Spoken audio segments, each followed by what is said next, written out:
halkaad inaga daawanaysaan waa Saxafi Films oo alaaba idiin soo gudbisa dhacdooyinka kuwa ugu xiisaha badan leh aynu kaga hadalno aktarada dalka India u dhashay ee filimada ka sameeya shirkadaha kala gedisan ee dalkaasi xarumaha ku leh. Daawadayaal, barnaamijkan waa barnaamij ka mid ah barnaamijyada taxanaha Saxafi Films oo aynu kaga hadlayno aktarada shirkadda Bollywood-ka filimada ka dhiga kuwooda lamaanaha iyo guurkoodii ka hor shuruudihii dhex maray labadaasi lamaane. Waxaan barnaamijkan kaga hadli doonaa Akshay Kumar iyo marwada uu qabay ee Twinkle Khanna. labadan lamaane markii ay muddo sheekaysteen kadib islana meel dhigeen in ay isguursadaan, maxay ahayd shuruudihii ay soo bandhigeen labada dhinac.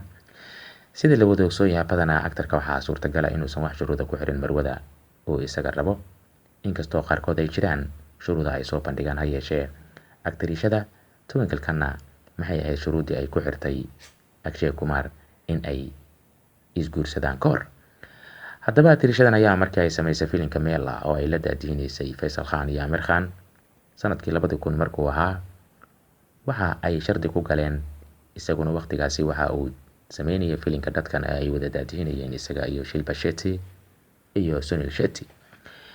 Waxa ay tiri haddii filimka aniga aan Amir Khan la wado uu noqdo filim flop garoobay, waa aan ku guursanayaa bay tiri, balse haddii filimkaasi uu noqdo filim blockbuster ah amaba superhit ah, waxa aan kusii jiri doonaa bay tiri fanka amaba jilliinka, waana jaaniska ugu dambeeyay bay tiri oo aan tijaabin doono xirfadeyda jilliinka iyo filima samaynta inta aan soo waday. Haddaba waxaa tiyaatarada horfuulay filimka Meela markuu filimkaasi flop garoobay. Akshay Kumarna filimkiisii dadkan waxa uu noqday filim blockbuster ah oo lacag badan soo xarooyay. Waa filimka dadkan isaga iyo Sunil Shetty ay wada daadihinayeen. Markii uu kaga guuleystay arrintaasi kadib, Twinkle Khanna waxa ay ku khasbanaatay in ay adeecdo amarkii amaba shardigii hore loo gashay Akshay Kumar, noqotona marwo gurigeeda joogta oo aan dib dambe loogu arkin shirkadda filimada sameysa oo Bollywood-ka. Haddaba muddo badan oo ay ka maqnayd, waxa ay si hoose uga wada hadleen iyada iyo saygeeda Akshay Kumar in aysan ka maarmin, maadaama horey loo yiri waxaad barato waa baaska. Haatan waxa ay ka mid tahay filima sameeyayaasha ama maalgeliyayaasha producerada shirkadda Bollywood-ka ka tirsan, iyada oo qaab kale u soo gashay. Waxaana lagu tilmaamaa in ay gacan ku qabashadii ay Akshay Kumar gacanta ku dhigtay wixii ka dambeeyay dhiirigelin fiican ay siisay saygeeda, iyada oo kalsooni ku gelisay in aysan aktar dambe filim la daadihin doonin.